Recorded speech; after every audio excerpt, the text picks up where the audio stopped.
Welcome to our YouTube channel Veer story. अगर आपको जल्दी से नेक्स्ट एपिसोड चाहिए तो वीडियो को अभी लाइक करो। मैं डिस्क्लेमर दे देना चाहता हूं, हमारे वीडियो में खून खराब रोमांटिक सीन 18+ मोमेंट है। अगर आप लोग बच्चे हो तो प्लीज इस वीडियो को मत देखना, और अगर देखना चाहते हो तो प्लीज अपने पेरेंट की परमिशन ले लेना। And video enjoy.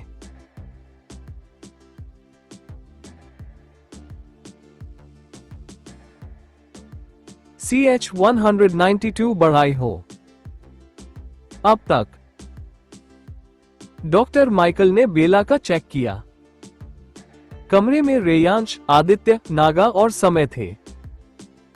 वर्तिका मुंबई थी। अब आगे जांच के बाद डॉक्टर माइकल बोला, बॉस का body temperature 110 degree Fahrenheit cross कर चुका है। इन्हें हॉस्पिटल में शिफ्ट करना होगा। It's an emergency situation. Doctor Michael की बात सुनते ही रेयांश, आदित्य और समय के चेहरे सफेद कागज के भांति हो गया। उन तीनों ने एक साथ बेला की तरफ देखा, जो बुखार की वजह पिछले 4 घंटों से बेहोश थी। उसका सुंदर चेहरा पीला पड़ चुका था। पिछले 1 महीने में बेला ना के बराबर सोई थी। उसे नींद ही नहीं आती थी। पहले की तुलना में बेला बहुत ज्यादा पतली भी हो चुकी थी।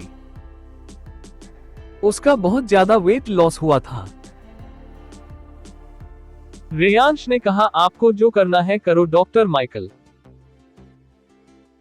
सिर्फ मॉम को जल्द से जल्द होश आ जाना चाहिए। वो पिछले 4 घंटों से बेहोश है। रेयांश की बात सुनकर माइकल ने सिर हिलाया। थोड़ी देर बाद बेला को पैलेस के ही डिस्पेंसरी में शिफ्ट किया जा चुका था। वहां हर वो सुविधा मौजूद थी जो एक बड़े हॉस्पिटल में होता है।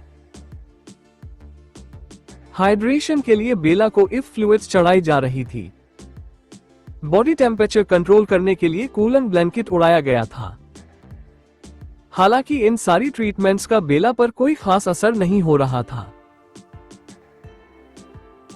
वार्ड से बाहर आकर माइकल ने रेयांश, आदित्य और समय की तरफ देखा, जो काउच पर बैठे हुए थे। माइकल को देखते ही आदित्य ने पूछा, अब कैसी है मॉम? माइकल ने जवाब में कहा, मैंने इंजेक्शन दे दिया। आगे आदित्य ने माइकल की बात काटते हुए कहा, मेडिकेशन के बारे में नहीं पूछ रहा हूं मैं डॉक्टर माइकल, मैं मॉम के बारे में पूछ रहा हूं। सीधा सीधा बताओ, उनकी कंडीशन कैसी है? कब तक होश आएगा उन्हें? आदित्य की बात सुनकर डॉक्टर माइकल ने अपने होठ भींच लिए। उसकी हार्ट बीट थोड़ी बढ़ चुकी थी। ये तीनों भाई उसे ऐसे देख रहे थे जैसे अगर उसने वो नहीं कहा जो वो तीनों सुनना चाहते हैं तो वो तीनों उसकी हत्या कर देंगे। डॉक्टर माइकल ने गहरी सांस लेकर कहा, आदित्य सर, बॉस की कंडीशन ठीक वैसी ही है जैसी आज से 14 साल पहले चेयरमैन की थी। बॉस एक खतरनाक इमोशनल टर्ब्यूलेंस से गुजर रही हैं। उन्हें होश कब आएगा ये कहा नहीं जा सकता है। ये पूरी तरह बॉस के विल पावर और मेंटल स्ट्रेंथ पर डिपेंड करता है। नॉर्मल हाई फीवर को ट्रीट किया जा सकता है, मगर ऐसे फीवर्स को ट्रीट करना बहुत मुश्किल होता है।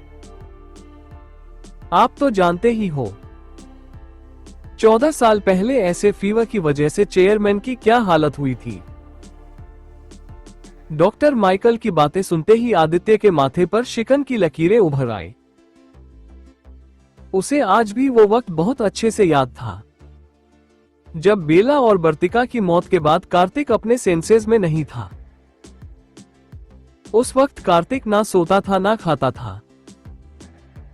जब उसकी बॉडी अपनी लिमिट्स पर पहुंच गई थी और जब उसे फीवर हुआ था, तब कार्तिक 2 दिनों के लिए कोमा में भी जा चुका था।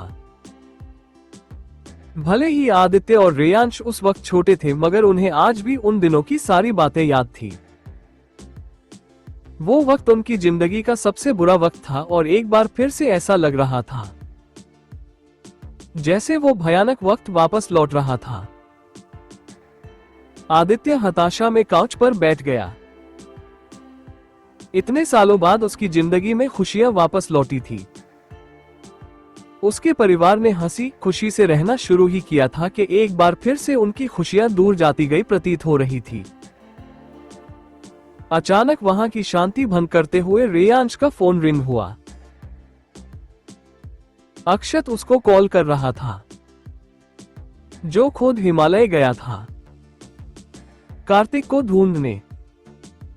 रेयांश ने कॉल रिसीव किया। फोन की दूसरी तरफ से अक्षत ने पूछा, भाभी जी को क्या हुआ? वो ठीक है ना?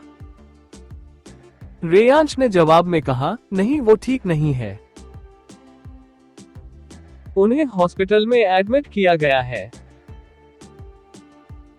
बहुत फीवर है उन्हें। डैड का कुछ पता चला? मैं ढूंढ रहा हूं उसे।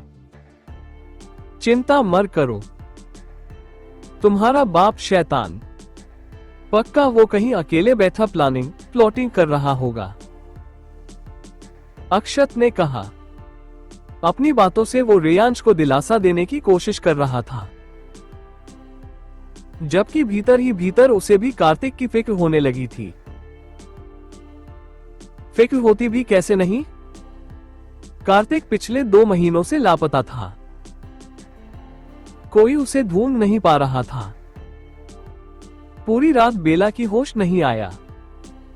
अगले दिन भी बेला को होश नहीं आया। वो कोमा में जा चुकी थी। दूसरी तरफ कुटिया में सार्थक धोती वाले आदमी के सामने घुटनों के बल बैठा हुआ था। सार्थक ने कहा, मेरे मालिक, मैं बदल लेना चाहती हूं। इतने सालों तक मैंने इसीलिए आपकी आराधना की, ताकि मैं बदला ले सकूं, मगर रोहित बार बार मेरे रास्ते में आ रहा है। वो हर चीज में मुझे रोक टोक करता है। सार्थक की बातें सुनकर धोती वाले आदमी ने रोहित की तरफ देखा, जो पिलर से टिक कर खड़ा था। उसके हैंडसम चेहरे पर कोई भाव नहीं थे। धोती वाले आदमी ने कहा, श्रेया और उसके बच्चों को छोड़कर तुम बाकी सबके साथ कुछ भी कर सकते हो। रोहित तुम्हारे रास्ते में नहीं आएगा। शुक्रिया शुक्रिया मेरे मालिक, सार्थक ने कहा। सार्थक के वहां से जाने के बाद रोहित बोला, डैड, श्रेया की कंडीशन ठीक नहीं है। वो इमोशनली बहुत ज्यादा डिस्टर्ब्ड है। क्या हम किसी तरह से उसकी मदद नहीं कर सकते हैं? मुझे उसकी ऐसी हालत देखी नहीं जा रही है। रोहित की बातें सुनते ही धोती वाले आदमी का आकर्षक चेहरा कठोर हो गया। उसने कभी नहीं सोचा था कार्तिक का सिर्फ 2 महीने तक लापता होना बेला के ऊपर इतना गहरा असर करेगा। धोती वाले आदमी ने पूछा, तुमने कार्तिक को ढूंढा नहीं? रोहित ने जवाब में चिढ़ते हुए कहा, मैंने ढूंढने की कोशिश की है डैड। इनफैक्ट मैं अब भी उसे ढूंढ रहा हूं, मगर उसका कहीं कोई अता पता नहीं है। पता नहीं वो पागल आदमी कहां चल गया। रोहित की बात सुनकर धोती वाले आदमी की आंखें गहरी हो गई। उसे भी अब समझ नहीं आ रहा था कार्तिक कहां गया है। धोती वाला आदमी साधना मुर्दा में बैठ गया और उसने अपनी आंखें बंद कर ली। अपनी आंतरिक शक्ति से वो कार्तिक को ढूंढने की कोशिश कर रहा था, मगर लाख कोशिश करने के बावजूद उसकी शक्तियां उसे कार्तिक तक पहुंचा नहीं पा रही थी। अचानक धोती वाले आदमी के माथे पर पसीने की बूंदें उभर आईं। कार्तिक के बजाय उसे अपने बंद आंखों के सामने काला धुआं नजर आ रहा था। सिर्फ और सिर्फ काला धुआं। धोती वाले आदमी ने अपनी मुठियां कस ली। धुएं के पीछे उसे किसी की धुंधली छवि नजर आ रही थी, जिसके अंदर से बेतहाशा काली धुंध बाहर निकल रही थी। धोती वाले आदमी ने उस छवि का चेहरा देखने की कोशिश की। तुम्हें क्या लगा था मुझे मारना इतना आसान होगा? HMHHH। ना ना ना, मुझे मारना इतना आसान नहीं है। मैं अब वापस लौट आया हूं तुम्हारी मौत बनकर, मगर चिंता मत करो, तुम्हारी मौत मेरे हाथों नहीं होगी, तुम्हारी मौत उसके ही हाथों होगी जिसके हाथों नियति ने लिखा था। अचानक एक गहरी और भारी आवाज धोती वाले आदमी के कानों में गूंजी, जिसे सुनते ही धोती वाले आदमी ने अपनी आंखें खोल ली। ना जाने क्यों उसके शरीर में कंपन शुरू हो गई थी। रोहित ने कांपते हुए अपने डैड को देखा। वो हैरान था। जिंदगी में पहली बार रोहित अपने डैड की आंखों में दहशत और घबराहट देख रहा था, वरना उसके डैड वो इंसान थे जो सृष्टि के अंत के बाद भी मुस्कुराते हुए रह सकते थे। डैड, क्या हुआ आपको? आप परेशान दिख रहे हो, रोहित ने आगे बढ़कर पूछा। धोती वाला आदमी जवाब में बोला, हमें जल्द से जल्द श्रेया को लेकर वापस जाना होगा, वक्त कम है हमारे पास। धोती वाले आदमी की बात सुनकर रोहित नासमझी में उसे देखने लगा। उसे समझ नहीं आ रहा था अचानक उसके डैड को हो क्या गया है। कुछ दिनों पहले तक तो वो बेला को मौका देने की बात कर रहे थे ताकि बेला अपनी इच्छा से उनके साथ जाए। अब अचानक वो उसे जल्द से जल्द वापस क्यों ले जाना चाहते हैं? साम्राज्य महल। अनुष्का अपने लैपटॉप पर ऑफिस का काम कर रही थी जब सर्वेंट ने आकर उसे बताया, परितोष उससे मिलना चाहता है। अनुष्का अपना काम बंद करके परितोष के कमरे में आए, जहां परितोष और स्वरा एक साथ बैठे हुए थे। अनुष्का ने पूछा, आपने मुझे बुलाया डैड? अनुष्का की आवाज सुनते ही परितोष ने उसकी तरफ देखा और मुस्कुरा कर कहा, हाँ बैठिए आरना, मुझे आपसे कुछ पूछना था। बचपन में परितोष ने अनुष्का का नाम आरना ही रखा था, इसीलिए वो उसे आना ही कहकर बुलाता था। अनुष्का ने काउच पर बैठते हुए पूछा, क्या पूछना था आपको? परितोष ने जवाब में कहा, आज हम सब बिस्ट माउंटेन जाने वाले हैं, क्या आप हमारे साथ वहां चलोगी? हमारे ड्रैगन्स रहते हैं वहां, अगर आप चाहो तो किसी ड्रैगन को पालतू भी बना सकती हो। ड्रैगन का जिक्र सुनते ही अनुष्का के चेहरे पर हल्की मुस्कान आ गई। समय से उसने साम्राज्य के ड्रैगन्स के बारे में काफी कुछ सुन रखा था। अनुष्का ने कहा, हाँ मैं चलूंगी।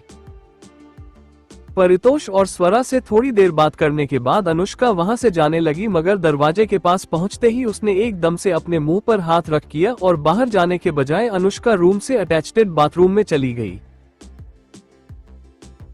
आना, क्या हुआ आपको? चिंतित स्वरा अनुष्का के पीछे बाथरूम में आए, जहां उसने देखा अनुष्का लगातार उल्टियां कर रही है। स्वरा आकर अनुष्का की पीठ सहलाने लगी। थोड़ी देर बाद अनुष्का काउच पर बैठी टॉवल से अपना चेहरा पोंछ रही थी और स्वरा और परितोष चिंतित नजरों से उसे देख रहे थे। अनुष्का ने कहा, मॉम डैड, पिछले कुछ दिनों से मेरी तबीयत ठीक नहीं है। मैं ठीक से सो नहीं पा रही हूँ, वर्कलोड बढ़ गया है, इसीलिए उल्टी हुआ होगा। आप दोनों चिंता मत कीजिए। ये कोई बड़ी बात नहीं है। बड़ी बात नहीं है। बड़ी बात कैसे नहीं है आना? आपको कई दिनों से उल्टियां हो रही है और आप कह रही है। ये कोई बड़ी बात नहीं है। आप इतनी लापरवाह कैसे हो सकती हो? परितोष भड़क गया। उसको अनुष्का का लापरवाह बर्ताव बिल्कुल पसंद नहीं आ रहा। परितोष ने सख्ती से कहा, आप यही रहो। मैं गुरु माँ का बुलाता हूँ। वो आपकी जांच करेगी। थोड़ी देर बाद दादी माँ परितोष के कमरे में थी। वो अनुष्का का नब्ज चेक कर रही थी। किसी भी बीमारी का पता गुरु माँ नब्ज चेक करके ही लगा लेती थी। दादी माँ ने बारीक बारीक से अनुष्का के दोनों हाथों का नब्ज चेक किया। ना जाने क्यों, उनकी मुस्कान अचानक उनके कान छूने लगी थी। परितोष ने पूछा, गुरु माँ, आना कैसी है? उसे क्या हुआ? दादी माँ ने जवाब में कहा, बधाई हो सम्राट, आप नाना बनने वाले हैं। दादी माँ की बात सुनते ही अनुष्का की आंखें बड़ी हो गईं और उसके हाथ अपने आप ही अपने पेट पर चले आए। उसका दिल मिश्रित भावना से भर चुका था। वो जल्द से जल्द रेयांश को इस बारे में बताना चाहती थी। दूसरी तरफ किसी अज्ञात जगह पर तेज बर्फबारी हो रही थी। वहां का माहौल बेहद ही ठंडा और भयावह था। एक अजीब सी तनाव घुली हुई वहां की हवा में। बर्फबारी के बीचों बीच एक आदमी साधना की मुद्रा में बैठा हुआ था। अचानक आसमान में काले बादल मंडराने लगे। वहां का भयावह माहौल और ज्यादा भयावह हो चुका था। बादलों की तेज गड़गड़ाहट गूंजने लगी। बिजलियां कड़कड़ने लगी। देखते ही काले बादलों की आपस में तेज घर्षण होने लगी और उससे एक खूंखार बिजली निकली, जिसने साधना में लीन उस आदमी के ऊपर गिरकर उसके शरीर को छल्ली छल्ली कर दिया। कार्तिक। बेला एकदम से चीखते हुए उठी। उसका सुंदर चेहरा पसीने से लथपथ था। सांसें ऐसे दौड़ रही थी मानो कभी भी उसका साथ छोड़ देंगी। बेला ने गहरी सांस लेते हुए चारों तरफ अपनी नजर घुमाई। वो डिस्पेंसरी वार्ड में थी। विंडो की तरफ देखते ही बेला समझ गई, रात का वक्त है और अभी जो उसने देखा बस एक सपना था। मॉम, आपको होश आ गया। आदित्य, जो थोड़ी देर पहले ही वॉशरूम में फ्रेश होने गया था, उसने वापस आते ही कहा। बेला ने गहरी सांस लेकर कहा, हम कार्तिक की कोई अपडेट नहीं। नहीं, आदित्य ने निराशा में कहा। उसी वक्त किसी ने वार्ड का दरवाजा खोला। बेला और आदित्य ने दरवाजे की तरफ देखा, जहां समय खड़ा था। अंदर आते ही समय ने बेला को हक कर लिया। अपने हमें डरा दिया था। बेला ने समय के फोरहेड पर किस करके कहा, सॉरी बेबी, आगे से ऐसा कुछ नहीं होगा। आदित्य ने डॉक्टर माइकल को कॉल करके आने को कहा। समय बेला से हल्का दूर हुआ और उसने कहा, मॉम, नीचे कोई साधु बाबा जैसा आदमी आया हुआ है। वो आपसे मिलना चाहता है। कह रहा था उसे डैड के बारे में आपसे बात करनी है। कार्तिक का जिक्र सुनते ही बेल ने अपने हाथ से इव ड्रिप निकाली और फिर उठकर कमरे से बाहर जाने लगी। आदित्य ने उसे रोकने की कोशिश की मगर बेला उसकी बातों को नजरअंदाज करके सीधा नीचे आ गई, जहां रेयांश के ठीक सामने सफेद चोगा पहने एक बूढ़ा आदमी बैठा हुआ था। बेला उस बूढ़े आदमी को एक नजर में ही पहचान गई। वो बूढ़ा रघुनाथ था। वही रघुनाथ था जो सबमिशन के दिन ऑफिस में कार्तिक से मिलने आया हुआ था। बेला को देखते ही रघुनाथ घुटनों के बल बैठ गया। मेरी मालकिन,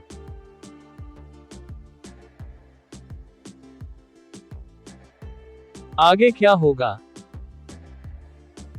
क्यों आया है रघुनाथ वहां? कौन था वो आदमी जिसे बेला ने सपने में देखा था? किससे बदला लेने वाला है सार्थक? क्या रेयांश जान पाएगा अनुष्का की प्रेगनेंसी के बारे में? जानने के लिए टू बी कंटिन्यूड।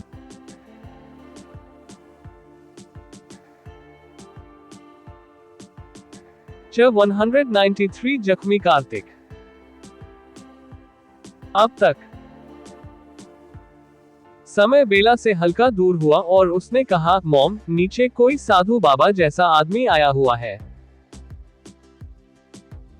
वो आपसे मिलना चाहता है। कह रहा था उसे डैड के बारे में आपसे बात करनी है। कार्तिक का जिक्र सुनते ही बेल ने अपने हाथ से इव ड्रिप निकाली और फिर उठकर कमरे से बाहर जाने लगी। आदित्य ने उसे रोकने की कोशिश की मगर बेला उसकी बातों को नजरअंदाज करके सीधा नीचे आ गई, जहां रेयांश के ठीक सामने सफेद चोगा पहने एक बूढ़ा आदमी बैठा हुआ था। अब आगे बेला उस बूढ़े आदमी को एक नजर में ही पहचान गई। वह बूढ़ा रघुनाथ था। वही रघुनाथ था जो सबमिशन के दिन ऑफिस में कार्तिक से मिलने आया हुआ था। बेला को देखते ही रघुनाथ घुटनों के बल बैठ गया। मेरी मालकिन, बेला ने सपाट लहजे में पूछा, कार्तिक कहाँ है? रघुनाथ ने जवाब में कहा, मेरे मालिक ठीक नहीं है, उन्हें आपकी जरूरत है। कृपया मेरे साथ चलिए, सिर्फ आप ही उनकी मदद कर सकती हैं। रघुनाथ की बात सुनते ही बेला ने अपना मुठ्ठियां भींच। उसे पहले से ही महसूस हो रहा था कार्तिक ठीक नहीं है। ऊपर से वो सपने जो उसने कोमा में देखा था, ना जाने क्यों बेला को ऐसा लग रहा था जैसे सपने में जिस आदमी के ऊपर बिजली गिरी थी वो कार्तिक ही था। बेला ने पूछा, कहां चलना होगा मुझे? जवाब देने के बजाय रघुनाथ ने कहा, मेरी मालकिन, हमें अकेले में बात करने की जरूरत है। ये सुरक्षित होगा, वरना अगर हर किसी को इस बारे में पता चल गया तो मालिक की जान खतरे में आ सकती है। बेला समझ गई थी खतरे से रघुनाथ का इशारा किन की तरफ है। जो लोग पिछले कई दिनों से बेला पर नजर रखे हुए थे, खतरे से रघुनाथ का इशारा उनकी तरफ ही था। बेला ने कहा, मेरे साथ आइए, हम कमरे में चलकर बात करते हैं। रघुनाथ बेला की बात मानकर उसके साथ पैलेस के उस कमरे में आ गया, जिसके अंदर आने के लिए हवा को भी इजाजत लेनी पड़ती थी। बाहर रेयांश, आदित्य और समय कंफ्यूज थे। हालांकि उन लोगों ने बेला और रघुनाथ की बातों में कोई दखल अंदाजी नहीं की। आज कितने दिनों बाद कोई कार्तिक की खबर लेकर आया था। वो तीनों क्यों ही रघुनाथ की रोक टोक करते? कमरे में बेला ने चारों तरफ एक सरसरी नजर घुमाई। वैसे तो कमरे में कोई नजर नहीं आ रहा था, मगर बेला को ऐसा लग रहा था जैसे वहां कोई तीसरा भी है।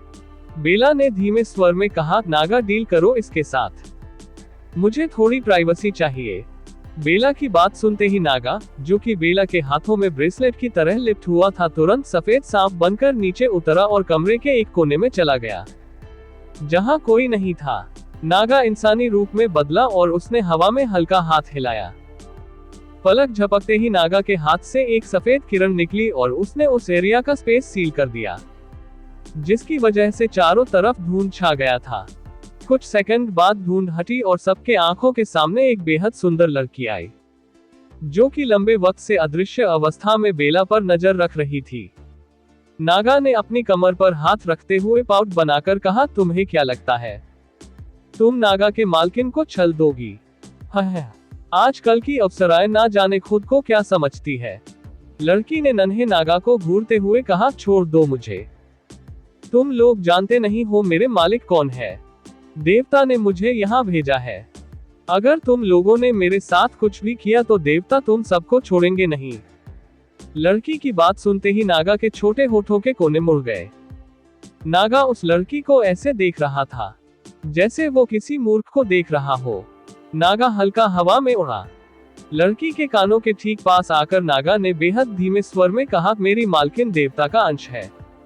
तुम्हें क्या लगता है देवता तुम्हें चुनेंगे या मेरी मालकिन को? नागा की बात सुनते ही लड़की के चेहरे का रंग उठ गया। उसे अपने कानों में यकीन नहीं हो रहा था। लड़की का फीका चेहरा देख नागा हंसा। उसकी प्यारी हंसी आज शैतानियत और ठंडक से भरी हुई थी। नागा ने धीमे स्वर में कहा, तुम अप्सराएं हमेशा से देवताओं के जूते के समान रही हो, चाहे तुम में कितनी ही चमक क्यों ना हो, अंत में धूल तुम्हें मैला कर ही देता है। मुझे तो तुम पर तरस आ रहा है। आगे खुआ पीछे खाए, कहाँ जाओगी तुम अब? लड़की ने सहम कर नागा को देखा, जिसके होठों पर खतरनाक मुस्कान थी और आंखों की पुतली गायब हो चुकी थी। उसकी आंखें पूरी तरह सफेद नजर आ रही थी। लड़की ने घबराते हुए कहा, नहीं, माफ कर दो, मैं किसी को कुछ नहीं बताऊंगी। नागा ने लड़की की बात काटते हुए कहा, तुम किसी को कुछ बताओगी तब ना, जब नागा तुम्हें कुछ बोलने लायक छोड़ेगा। लड़की के हाथ पांव ठंडे पड़ गए। उसने सुना था मॉर्फियम प्रजाति के आत्मांश बहुत खतरनाक होते हैं। आज वो उदाहरण भी देख रही थी। मॉर्फियम प्रजाति का एक छोटा सा आत्मांश उसकी आत्मा को चलने के लिए काफी था। नागा ने लड़की के आसपास का स्पेस सील कर दिया था, जिसकी वजह से वो लड़की वहां से भाग भी नहीं सकती थी। लड़की अपने कदम पीछे खींचने लगी थी, जब नागा ने अपने नन्हे हाथों को धारदार तलवार में बदला और उस लड़की का सर काटकर धड़ से अलग कर दिया। लड़की की खौफनाक चीख के साथ उसके धड़ से खून का तेज फव्वारा निकलने लगा। हालांकि उस लड़की के आसपास का स्पेस सील था, इसीलिए खून के छींटे नागा, बेला या रघुनाथ को छू नहीं पाए। पलक झपकते ही लड़की का कोमल शरीर पूरी तरह बेजान हो गया और उसके अंदर से एक हल्की नीली लौ निकली, जो कि असल में उस लड़की की आत्मा थी। नागा ने लड़की की आत्मा मुट्ठी में पकड़ लिया और उसे अपने मुंह में डालते हुए कहा, कितनी कमजोर आत्मा है। यकीन नहीं होता देवता ने अब ऐसे लोगों को काम पर रख लिया है। उसका लहजा निराशा से भरा हुआ था, मानो लड़की की कमजोर आत्मा से उसका पेट ना भरा हो। नागा ने ढकार लेते हुए पलट कर बेला को देखा, जो अविश्वास भरी नजरों से उसे देख रही थी। नागा ने शर्माते हुए कहा, मेरी मालकिन, नागा बहुत अच्छा बच्चा है ना। देखो नागा ने कैसे मालकिन के शत्रु की हत्या कर दी। बेला स्तब्ध थी। नागा की बातें उसके ऊपर ओले का काम कर रही थी। बेला को यकीन नहीं हो रहा था। हमेशा उसके आगे पीछे लापरवाही से घूमने वाला नन्हा नागा इतना क्रूर भी हो सकता है। बेला ने गहरी सांस लेकर पूछा, तुमने उस लड़की को अप्सरा क्यों कहा? क्या वो सच में अप्सरा थी?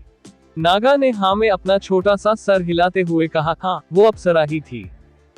हमारी दुनिया में सुंदर शरीर और कमजोर आत्मा वाली लड़कियों को अप्सरा ही कहा जाता है।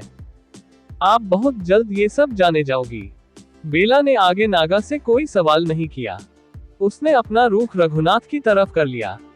हालांकि नागा से पूछने के लिए बेला के पास बहुत सारे सवाल थे, क्योंकि नागा ने जो बातें उस लड़की से कही थी वो बातें बेला ने भी सुनी थी, मगर फिलहाल बेला को कार्तिक के बारे में जानना था।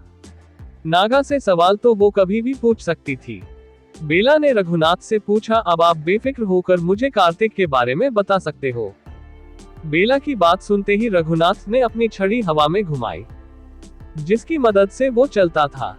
पलक झपकते ही रघुनाथ की छड़ी ने वहां का स्पेस चीर दिया, जो एक ऐसी दुनिया का रास्ता खोल रही थी जहां चारों तरफ सिर्फ और सिर्फ बर्फ था। बेला एक नजर में ही उस जगह को पहचान गई। ये वही जगह था जो बेला ने सपने में देखा था। रघुनाथ ने कहा, मेरे मालिक वहां है मालकिन, आपको वहां मेरे साथ चलना होगा। रघुनाथ की बात सुनते ही बेला का दिल 2 सेकंड के लिए धड़कना भूल गया। जो उसने सपने में देखा था, अगर वो सच हुआ और कार्तिक ही वह आदमी हुआ जिसके ऊपर बिजली गिरी थी, तब कार्तिक का क्या हाल हुआ होगा। ये ख्याल मात्र बेला को विचलित करने के लिए काफी था। बेला ने कहा, 2 मिनट के लिए मेरा इंतजार कीजिए, मैं आ रही हूँ। रघुनाथ के जवाब का इंतजार किए बगैर बेला नागा को वहां रुकने का इंस्ट्रक्शन देकर कमरे से बाहर चली गई। कहीं जाने से पहले वो आदित्य, रेयांश और समय की इन्फॉर्म कर देना चाहती थी, ताकि वो तीनों उसके पीछे ज्यादा चिंतित ना हो। बेला लिविंग एरिया में आई। उसने रेयांश और आदित्य को साइड में बुलाकर उन्हें शॉर्ट में बताया कि उसे कहीं जाना है, और फिर वो वापस कमरे में आ गई, जहां नागा रघुनाथ से कार्तिक के बारे में पूछ रहा था। बेल ने कहा, चलिए चलते हैं। रघुनाथ ने दोबारा अपनी छड़ी की मदद से स्पेस छिड़ा और उसके अंदर कदम रखते ही वो तीनों एक ऐसी दुनिया में पहुंच गए जहां दूर दूर तक जीवन का नामो निशान नहीं था। चारों तरफ तेज बर्फबारी हो रही थी। आम इंसान के लिए वहां सांस ले पाना भी मुश्किल था। रघुनाथ बेला और नागा को लेकर एक गुफा की तरफ बढ़ गया, जो कि बर्फ से बना हुआ था। अंदर गुफा की दीवारों पर रोशनी के लिए मसाले जलाई गई थी। तकरीबन 20 मिनट तक चलने के बाद वो तीनों एक बड़े से चांदी के दरवाजे के बाहर आ पहुंचे, जिसके ऊपर ना कुंडी थी और ना ही कोई लॉक। वो बड़ा सा दरवाजा प्लेन दीवार की भांति दिख रहा था। बेला और नागा को समझ नहीं आ रहा था, वो लोग दीवार के दूसरी तरफ जाएंगे कैसे। रघुनाथ ने अपनी छड़ी दरवाजे के सामने किया, जिससे हल्की पीली रोशनी निकली और वह चांदी का दरवाजा 2 हिस्सों में विभाजित हो गया। रघुनाथ ने आगे की तरफ इशारा करते हुए कहा, अंदर चलिए, मालिक अंदर ही है। बेला और नागा दरवाजे के अंदर आए। रघुनाथ भी उनके साथ ही था। दरवाजे के अंदर की दुनिया बिल्कुल अलग थी। वो किसी राजा के महल के जैसा था, जहां हर एक वस्तु सोने चांदी से बनी हुई थी। नागा ने चारों तरफ अपनी नजर घुमाते हुए कहा, ये किस राजा के महल में कब्जा किया तुम लोगों? बड़ा ही शानदार महल है। मैं पहली बार इस दुनिया में ऐसी कोई आलीशान जगह देख रहा हूँ। हालांकि मेरी मालकिन का घर भी आलीशान है, मगर यह जगह राजशाही है। रघुनाथ या बेला ने नागा की बातों पर कोई ध्यान नहीं दिया। बेला की नजर उस महल की शानो शौकत पर नहीं थी, वो सिर्फ कार्तिक को ढूंढ रही थी, जो उसे कहीं मिल नहीं रहा था। बेला ने रघुनाथ से पूछा, कार्तिक कहाँ है? आपने कहा था कार्तिक अंदर है, मगर यहाँ उसका कोई अता पता नहीं है। रघुनाथ ने तुरंत जवाब में बोला, मेरे मालिक उस कमरे में है, मेरे साथ आइए। बेला अपनी मुठ्ठियां कसते हुए उस कमरे की तरफ बढ़ गई, जहां रघुनाथ उन्हें ले जा रहा था। कमरे के बाहर आकर रघुनाथ ने कमरे का दरवाजा खोला। बेला कमरे के अंदर आई, जो बेहद ही भव्य था, ठीक किसी पुराने जमाने के महाराजा के कमरे जैसा। बेला ने कमरे में चारों तरफ अपनी नजर घुमाई और अंत में उसकी नजर किंग साइज बेड पर जा टिकी, जहां कार्तिक था, जख्म और खून से लथपथ कार्तिक। बिस्तर के चादर का सफेद रंग भी कार्तिक के खून की वजह से लाल हो चुका था। बेला का दिल धक्का से रह गया। उसने जिंदगी में पहली कार्तिक को ऐसी कंडीशन में देखा था। बेला को अपने आंखों पर यकीन नहीं हो रहा था। कार्तिक एक ऐसा इंसान था जिसके आसपास पहुंच पाना ही मुश्किल था। उसे ऐसे जख्म दे पाना तो असंभव ही था, तब तक जब तक कार्तिक खुद ना चाहे। बेला अपने जज्बातों को काबू करते हुए धीमे कदमों से बेड के पास आए। बेड की दूसरी तरफ सूर्यांश खड़ा था, जिसकी कंडीशन भी कुछ खास ठीक नहीं लग रही थी। बेला ने ब्लैंकेट हटाकर कार्तिक की बॉडी को देखा। कार्तिक शर्टलेस था। उसके शरीर पर मौजूद जख्म किसी भी इंसान की आत्मा को सहने पर मजबूर करने के लिए काफी थे। बेला ने तुरंत ब्लैंकेट से कार्तिक के जख्मों को ढक दिया। उन जख्मों को देख पाना बेला के लिए असहनीय था। बेला ने तुरंत पलटकर रघुनाथ से पूछा, कैसे हुआ ये सब? आगे क्या होगा? क्या जवाब देगा रघुनाथ? जानने के लिए टू बी कंटिन्यूड।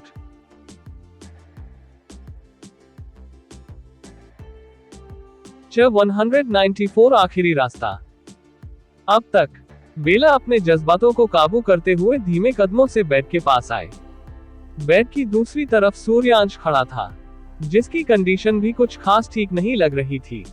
बेला ने ब्लैंकेट हटाकर कार्तिक की बॉडी को देखा। कार्तिक शर्टलेस था।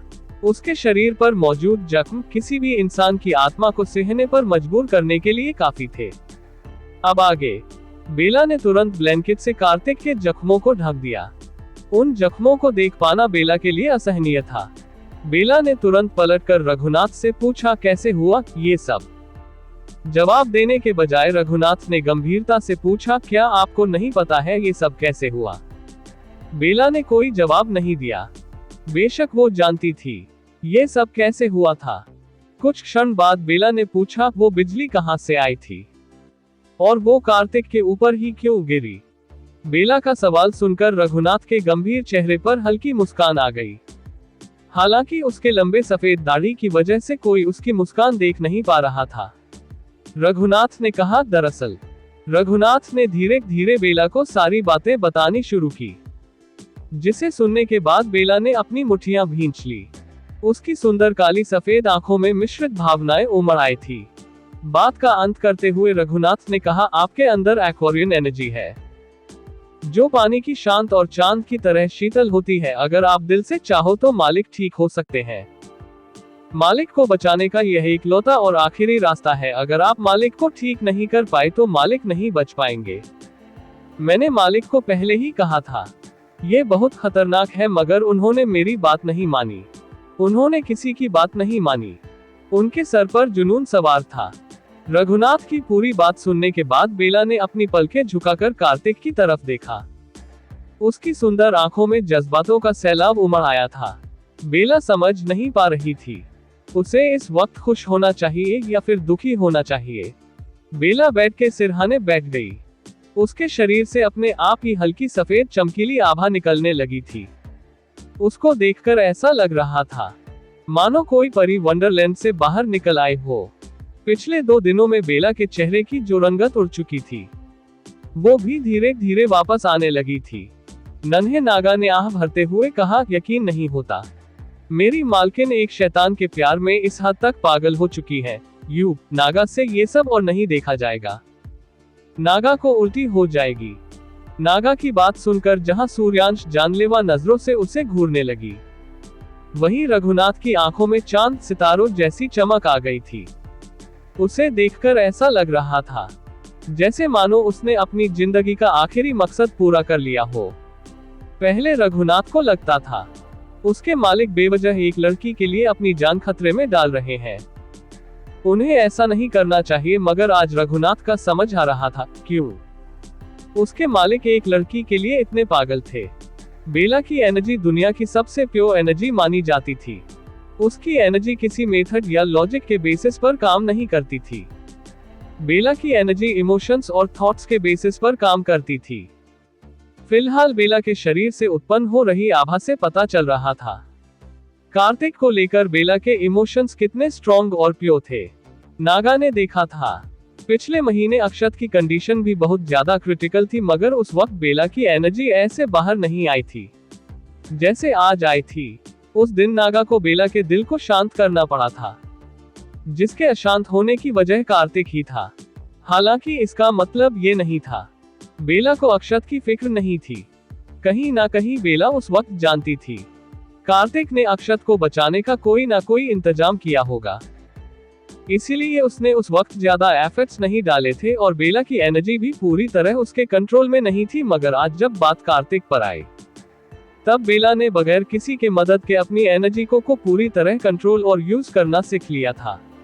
बेला ने धीरे धीरे प्यार से कार्तिक के सर पर हाथ फेरा।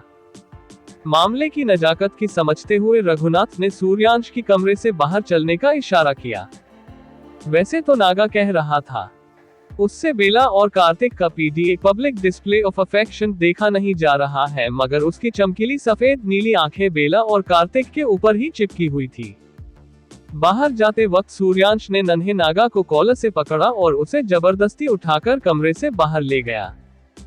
नागा ने हवा में हाथ पैर चलाते हुए कहा, कालकूप के मूर्ख सम्राट, छोड़ो नागा को वरना नागा तुम्हारी हत्या कर देगा। तुम जानते नहीं हो नागा कौन है? नागा बहुत खतरनाक बच्चा है। इंसानी भाषा में कहूं तो नागा गैंगस्टर है, गैंगस्टर। हर कोई नागा से डरता है। छोड़ो नागा को वरना तुम्हारी खैर नहीं। सूर्यांश ने नागा की बातों पर कोई ध्यान नहीं दिया।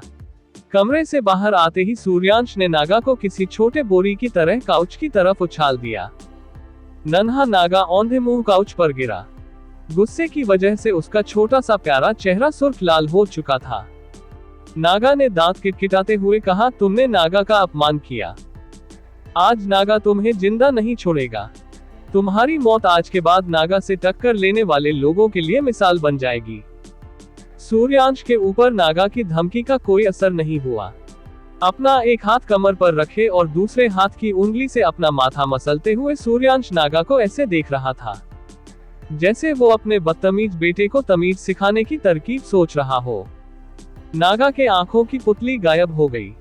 उसने अपनी मुठियां हुए सफेद आंखों से सूर्यांश को घूरा, जिसे देखते ही सूर्यांश उसके हमले से बचने के लिए तैयार हो गया। सूर्यांश के आंखों की पुतली भी गायब हो चुकी थी।